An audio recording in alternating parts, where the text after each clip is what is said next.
I'm Steve McCarran. And I'm Tyra Majors. We begin this half hour with our dollars and cents segment. The trees around your home may need more attention than they're getting.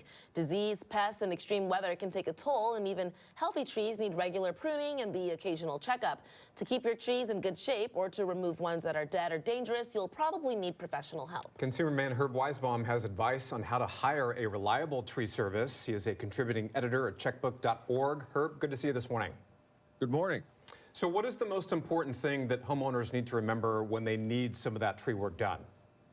That every tree service is not created equally, that anybody basically can call themselves a tree service, and you want to take the time to make sure you have a really good company that knows what they're doing, with people who are skilled at what they're doing, who will be safe, who won't do extra damage. Also, that you don't hire a tree service by somebody who just knocks on your door and says, "Hi, we're in the neighborhood, and we saw you got a dead tree or dying tree in here. We'll take it down for you for a ridiculously low amount of money," or during one of our Northwest storms that just show up at your door, "Hi, we're here cutting down some other trees for the neighbor. We'll take care of yours." That's not the way you hire a tree service. You got to do the work, which we'll talk about, to make sure you have a good company to do the job, a qualified company. And Checkbook always does price surveys for the services you rate. I assume you found big differences from company to company? We did. We priced around for tree services here in the Northwest for the same job, and the prices were dramatically different. Here's the example I'll give you. Our undercover shoppers looked for a removal of a 35-foot oak tree, grind the stump, backfill the hole to grade, and haul away all the wood and debris. And quotes range from $1,355 to $3,650. Wow. That is a huge difference, and why it's important to shop around and get several price estimates. Crazy. Do you need to be home when the estimator prepares the bid for you when you're having that work done? Actually, you don't, because the trees are outside. You can tie a ribbon around it or put a note on it or something, say this is the tree in question. I like to be there because, A, I like to size them up and see if I feel comfortable with them dealing with my property. And number two, you might ask them questions and find out there's another way to do something. So I would recommend that, but you don't have to be. What sort of due diligence should you do before you choose a company to do the work?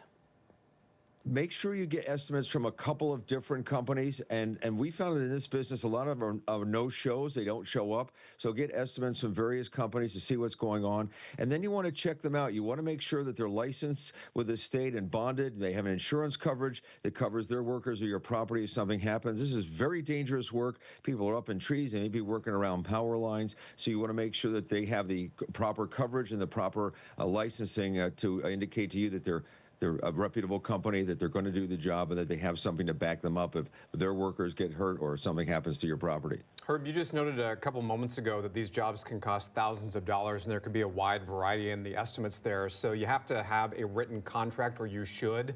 What sort of details should be in that written contract? Anything that's important to you, but basically what they're going to do. We're going to take this tree down, or we're going to take the limbs off of this tree, whatever. We're going to chop it up. We're going to cut it into firewood. We're going to remove the stump. We're going to take away all the debris. We're going to clean up afterwards. Whatever it is that's part of the job, it has to be in the contract. And if it's not in the contract, don't assume it's part of the job, because they're not going to do it. So make sure everything you expect them to do, that you're going to pay that price for, is what they're going to do for you. What's the typical way to pay for this work? Try to pay after the work is done. In most cases, a good contractor will let you do that, and that's because you have the leverage of, I don't pay you until the job is done to my satisfaction. You may have to pay a little bit up front, but try to make it so you don't have to pay until the job is completed to your satisfaction. Obviously, a lot of people here in the Pacific Northwest maybe have a lot of trees on their property, and maybe you're not sure what needs to be done. How do you go about getting an independent assessment? Maybe you want an arborist to check your property. That's what we had done at our house. We live in a neighborhood in Bellevue. We're surrounded by trees. So get an arborist, and you want somebody who's certified by one of these two organizations, the American Society of Consulting Arborists or the International Society of Arborists. It means that they have a degree in arboriculture, several years of experience, and have passed a difficult exam. And to give you an example of why this is important, we had a tree come down a couple of years ago during one of our Northwest storms, a hemlock that just literally cracked and took out this office. office. It landed right back there through my office. Thank goodness I wasn't here. And I called an arborist and said, take a look at the rest of the trees on the property. And he said, the hemlocks are the ones that give you the problem. The cedars are they're rock solid. He said, you got 2 on your property, and this one's a bad one. He said, you can take it out, and the price we found out for that was about $3,500. Or he said, you can call a company, and I don't do any of this work, but find a company that'll tie the trees up in the sky. They'll tie it to the cedar tree, and then when the winds blow, the tree's not going to go anywhere. It'll stay there. And that's what we did. It was $1,400 to tie the trees to the big cedar tree. Up high, you can't even see it, and versus bringing the tree down, which was going to be about $3,500 or more, and we would have lost a tree. So sometimes these arborists can give you a good idea of what you want to do on your property and not just whack something down. Good idea. So where can we find out more?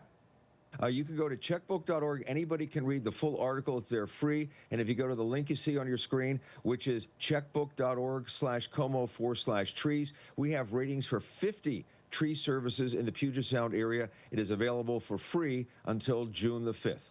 All right, good advice that can save people a lot of headaches around here. Herb, thank you. Have a good weekend. You two guys. Bye-bye. Bye.